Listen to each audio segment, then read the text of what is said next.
Hi friends, welcome to my channel. Group 2 exam எல்லாம் எழுதி முடிச்சிருப்பீங்க. இந்த எக்ஸாம் ஈஸியாக இருந்ததா கஷ்டமாக இருந்ததா கட் ஆஃப் என்னவா இருக்கும் இந்த மாதிரி பல சந்தேகங்கள் உங்களுக்கு இருக்கும். இந்த வீடியோவில் அதை பற்றின டீட்டெயில்ஸ் தான் பார்க்க போகிறோம். நம்ம சேனலை முதல் முறையாக பார்க்குறவங்களா இருந்தால் சப்ஸ்கிரைப் பண்ணிக்கோங்க, கூடவே பெல் பட்டனையும் கிளிக் பண்ணிக்கோங்க, வீடியோவை ஷேர் பண்ணுங்கள். குரூப் 2 எக்ஸாம் எல்லாம் எழுதி முடிச்சிருப்பீங்க.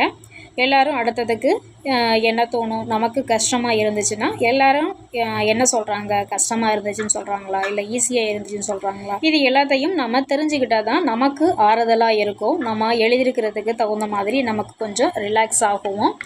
குரூப் 2 எக்ஸாமை பொறுத்த வரையிலையும் குரூப் 4 எக்ஸாமை போல் இல்லைன்னு சொல்கிறாங்க. ஏன்னா குரூப் 4 எக்ஸாமில் நிறைய கஷ்டமான ஓலைச்சுவடியிலேருந்து எடுக்கப்பட்ட கொஸ்டின்ஸு இருந்தது அப்படின்னு சொல்லியிருந்தாங்க. ஆனால் இந்த எக்ஸாமில் அந்த மாதிரியான கொஸ்டின்ஸ் இல்லை. மோஸ்ட்டாக இலக்கணத்திலேருந்து தான் அதிகமாக கேள்விகள் இடம்பெற்றிருந்தது. அது மோஸ்ட்லி எல்லாத்துக்குமே ஈஸியாக தான் இருந்திருக்கும். நாம் எதிர்பார்த்த மாதிரியான கொஸ்டின்ஸு இடம் பெறலை அப்படிங்கிறது தான் உண்மை. இதற்கு முன்னாடியெல்லாம் ஒரு லைனில் கொஸ்டின்ஸு கொடுத்துருப்பாங்க. ஆனால் இப்போ கொஸ்டின்ஸை வாசிக்கிறதுக்கே நமக்கு டைம் ஆகிடுது. அதே மாதிரி ஆன்சரும் 2-3 ஆன்சரை சூஸ் பண்ணுற மாதிரி தான் கொஸ்டின்ஸே கேட்குறாங்க. இனிமேல் வரப்போகிற எக்ஸாம் எல்லாமே இந்த மாதிரி கஷ்டமாக தான் இருக்குங்கிறத எதிர்பார்க்க முடியுது. அதனால் ப்ரிப்பேர் பண்ணுறவங்க இன்னும் நல்லா ப்ரிப்பேர் பண்ணுங்கள். கலை சொற்களெல்லாம் எங்கேருந்து எடுத்திருக்காங்கன்னே நமக்கு தெரியலை. வாசிக்கிறது கூட சில பேருக்கு கஷ்டமாக இருந்திருக்கும். அந்த மாதிரியான கலை சொற்கள் தான் கேட்டிருந்தாங்க. டிஎன்பிஎஸ்சிக்கு கோச்சிங் கிளாஸு போகிறவங்களே இந்த இது மாடரேட்டாக தான் இருந்துச்சு, ஈஸின்னு சொல்ல முடியாது, மாடரேட்லேருந்து டிஃபிகல்ட்டாக தான் இருந்துச்சு அப்படிங்கிறத சொல்லியிருக்காங்க. ஆனால் வீட்டிலேருந்து ப்ரிப்பேர் பண்ணுறவங்க, ஹவுஸ் ஒய்ஃபு, இவங்களுக்கெல்லாம் இந்த எக்ஸாமும் கொஞ்சம் டஃப்பாக தான் இருக்கும். பொது தமிழை பொறுத்த வரையிலையும் கோச்சிங் கிளாஸ் போகிறவங்களா இருந்தாக்க 75 மார்க்ஸ் வரையிலையும் எடுக்கிறதுக்கான வாய்ப்புகள் இருக்குது. வீட்டிலேருந்து ப்ரிப்பேர் பண்ணுறவங்களா இருந்தால் எப்படியும் ஒரு 60க்கு மேலே கரெக்டாக போகிறதுக்கான வாய்ப்புகள் அதிகமாகவே இருக்குது. ஜிகேயும் கஷ்டமாக தான் இருந்திருக்கு, கொஞ்சம் டிஃபிகல்ட்டுன்னு தான் சொல்லலாம். ஏன்னா கொஸ்டின்ஸை வாசிக்கவே முடியல. ஒரு பக்கத்துக்கே ஒரு கொஸ்டின்ஸு கொடுத்துருந்தாங்க. கொஸ்டின்ஸும் மோஸ்ட்லி டஃப்பாக தான் இருந்துச்சு. ஏன்னா நமக்கு ஜிகேயை பொறுத்த வரையிலையும் கொஸ்டின் ஆன்சர் கடல் மாதிரி இருக்குது. அதுலேருந்து எடுக்கணும் அப்படின்னாக்க கொஞ்சம் கடினமாக தான்.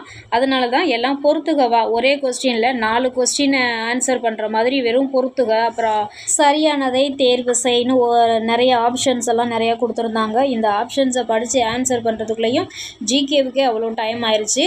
அது மட்டும் இல்லாமல் மேக்ஸை பொறுத்த வரையிலையும் யோசிக்க கூட டைம் இல்லை. அந்த அளவுக்கு டஃப்பாக தான் இருந்துச்சு. ஏன்னா குரூப் 4 விட குரூப் 2ல் மேக்ஸ் ரொம்ப கஷ்டமாக கேட்டிருந்தாங்க.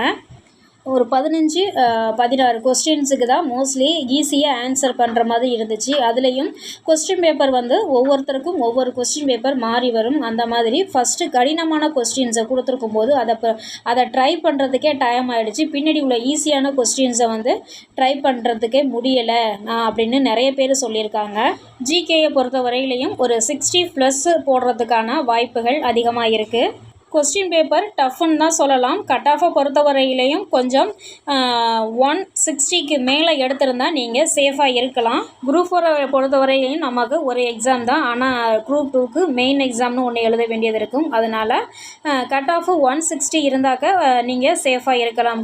மெயின் எக்ஸாமுக்கு போகிறதுக்கான வாய்ப்புகள் இருக்குது. வேக்கன்சியும் பார்த்தாக்க நமக்கு ரொம்ப கம்மியாகவே தான் இருக்குது. குரூப் 2A-வுக்கு 160, குரூப் 2 போஸ்டிங்க்கு 565 அந்த மாதிரி போஸ்டிங்ஸ் லெவலில் தான் இருக்குது.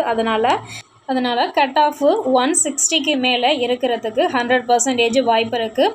அஃபிஷியல் ஆன்சர் கீ டிஎன்பிஎஸ்சி வெப்சைட்டில் அவுட் பண்ணிட்டாங்க. நீங்கள் ஆன்சர் கீயை செக் பண்ணணும்னாக்கா ஆன்சர் கீயை செக் பண்ணுங்கள். ஓகே ஃப்ரெண்ட்ஸ், நெக்ஸ்ட் வீடியோவில் கட் ஆஃபு அக்யூரேட்டாக என்ன இருக்கும், என்னென்ன கேட்டகரிக்கு கட் ஆஃப் என்ன இருக்குங்கிறத பார்ப்போம். தேங்க்யூ ஃபார் வாட்சிங் ஃப்ரெண்ட்ஸ்.